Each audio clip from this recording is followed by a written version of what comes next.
They say human flesh is the sweetest meat of all. In those woods, if you listen closely, that's the whisper you'll hear again and again. Because this forest belongs to cannibals, predators who wait beside lonely roads, setting traps for unsuspecting victims. Sometimes they sit silently in the trees, watching, waiting for their next meal. But one day, something begins to happen in those woods that the cannibals never could have imagined. Welcome to the real world of cannibals. Real Cypher presents Wrong Turn 3. The movie begins with 4 college friends arriving near a forest in West Virginia for a river rafting trip. 2 of them are women, Sophie and Alex. The other 2 are men, Brent and Trey. When Trey doesn't return for a long time, Alex goes looking for him, leaving Sophie and Brent alone together. With nobody around, the 2 begin getting intimate. And then, a sharp arrow suddenly flies out of nowhere and pierces Sophie's chest. Before Brent can even process what happened, another arrow shoots straight through Sophie's eye and bursts out the other side. Terrified, Brent turns and runs. When Alex arrives moments later, she witnesses a horrifying sight. A cannibal, known as Three Finger, is tearing Sophie's eye from her corpse and violently devouring it. Three Finger is the most infamous cannibal in the entire Wrong Turn franchise, appearing throughout the series as its most terrifying villain. Meanwhile, Trey returns from gathering firewood and sees the carnage. He immediately runs. The cannibal chases him. Despite his desperate attempts to escape, Trey cannot survive. Three Finger drives a spear-like weapon straight through his head. Brent's escape doesn't last long either. He stumbles into a trap that Three Finger had prepared earlier. Because Three Finger isn't alone. There is an entire family of cannibals living in these woods. The trap instantly slices Brent's body into 3 separate pieces.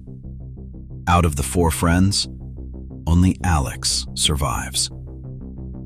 Elsewhere, at a prison in West Virginia, 3 correctional officers are assigned to transport 5 dangerous inmates to another facility. Among them is Chavez, the leader of a powerful criminal organization.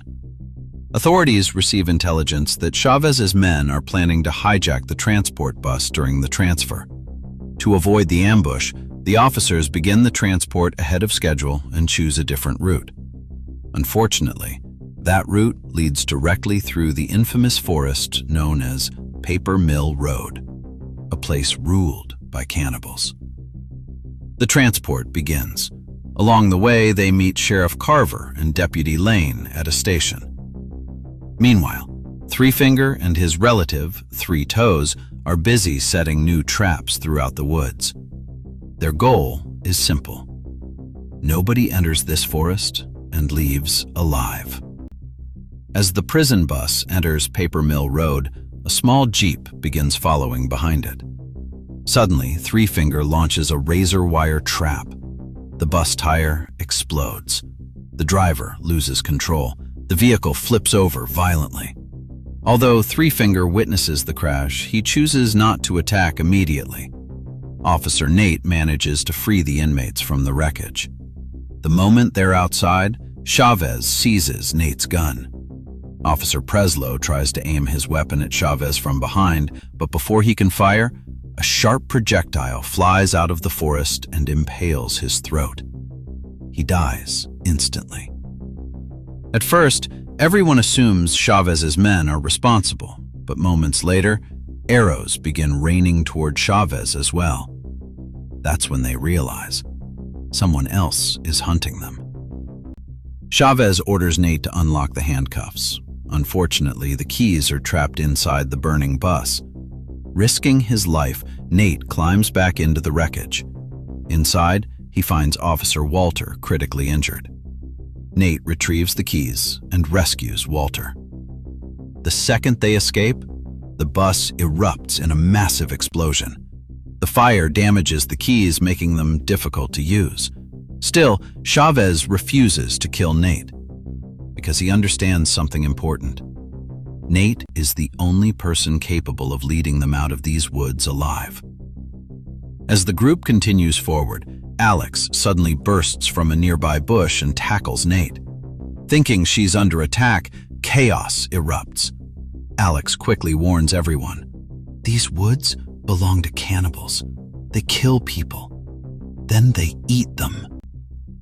Nobody believes her. Further ahead, they discover an overturned prison transport vehicle with its doors sealed shut. While searching for the key, Nate secretly finds a handgun and gives it to Walter. When the doors finally open, everyone is stunned. The vehicle is filled from floor to ceiling with U.S. currency. Chavez orders everyone to take 2 bags each. Walter's injuries make it difficult for him to carry the weight, but Chavez forces him to do it anyway. Seeing an opportunity, Walter aims the hidden gun at Chavez, but the weapon contains no ammunition. Without hesitation, Chavez shoots Walter in the head. The group continues deeper into the forest. Alex is forced to lead the way because she's the only person who knows the area. Suddenly, she steps into another trap prepared by Three Finger. Nate barely manages to save her.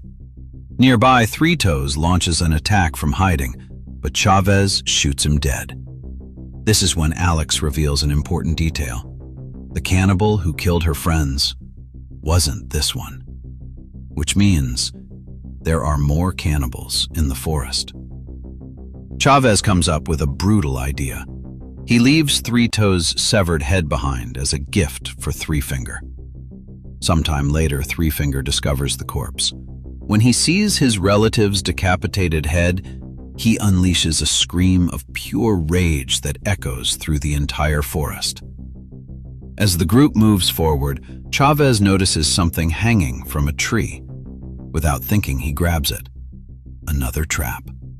His companion Willie rushes in to save him. Instead, Willie takes the blow himself. An axe strikes his face, nearly splitting it in half. He dies instantly. Later, the cannibals cut off both of Willie's legs in order to remove the chain restraints. Meanwhile, Deputy Lane receives reports that 4 college students have gone missing. He and the sheriff begin separate search operations. Eventually, the survivors reach an old cabin and locate equipment capable of cutting their chains. Farther ahead, they spot a truck belonging to Three Finger. Everyone knows it's a trap. But Chavez forces inmate Crawford to investigate. The moment Crawford approaches, Three Finger wraps him in razor wire, chains him to the truck, and drags him to death at high speed. As tensions rise, inmate Floyd attacks Chavez. Using the distraction, Alex and Nate escape. Chavez brutally beats Floyd until he's nearly dead. Elsewhere, the sheriff discovers the abandoned prison bus and enters the woods with his tracking dog. Brandon tells Chavez that the money can wait. Finding Nate is more important because he's their best chance of survival. Chavez agrees. When they finally locate Nate, Chavez prepares to kill him. But Nate reveals that there is an observation tower nearby where they might find a signal. When they arrive, the entire tower has been burned to the ground. Nobody doubts who did it. Chavez points his gun at Nate. Just then, the sheriff's dog intervenes and saves him. Moments later, the sheriff arrives and attempts to arrest everyone. But above him, hidden in a tree, Three Finger launches a spear. The weapon enters through the sheriff's face and exits through his body. He dies instantly. Terrified, Chavez grabs the sheriff's weapon and once again takes control of the group. The survivors return to retrieve the money, only to discover that Floyd has regained consciousness and escaped with all of it. Before Chavez can shoot him, a cannibal hurls a Molotov cocktail. Floyd is burned alive alongside the stolen cash. The horrifying sight sends everyone running. Then the cannibal's truck appears again. Chavez forces Alex forward as bait. The cannibals capture her. Nate tries to help, but Chavez stops him. From behind, Brandon knocks Chavez unconscious. Nate and Brandon separate and head in different directions. The cannibals take Alex back to their hideout and chain her up. Inside, she discovers the naked corpse of Deputy Lane. The cannibals murdered him as well. Later, Brandon attempts to escape. Chavez emerges from the shadows and knocks him unconscious. Soon afterward, Chavez comes face to face with a cannibal. A savage fight begins. Chavez beats the creature so badly that its face is nearly unrecognizable. But in the end, the cannibal wins. Using a metal hook, it tears open Chavez's skull. Then, in celebration, it begins eating his brain. Meanwhile, Nate follows the sheriff's dog to the cannibal's hideout. He frees Alex and tries to escape, but the cannibal returns and attacks them. Despite fighting back, Nate is overpowered. Just as the cannibal is about to kill him, Alex grabs the wooden stake that once displayed Three Toes' severed head and drives it completely through the creature's body. The cannibal collapses. Nate and Alex steal the cannibal's truck and flee. A short distance later, they realize something horrifying. The cannibal isn't dead. It climbs onto the truck and grabs Nate. The vehicle loses control, crashes into a tree, and bursts into flames. Brandon arrives and helps them escape, but the cannibal attacks again. This time, Nate takes the creature's own hook and drives it through its head. To make sure it's finished, he throws the body into the burning wreckage. Seconds later, a massive explosion engulfs everything. At last, the nightmare seems over. Nate gives Brandon his freedom and a chance to start a new life.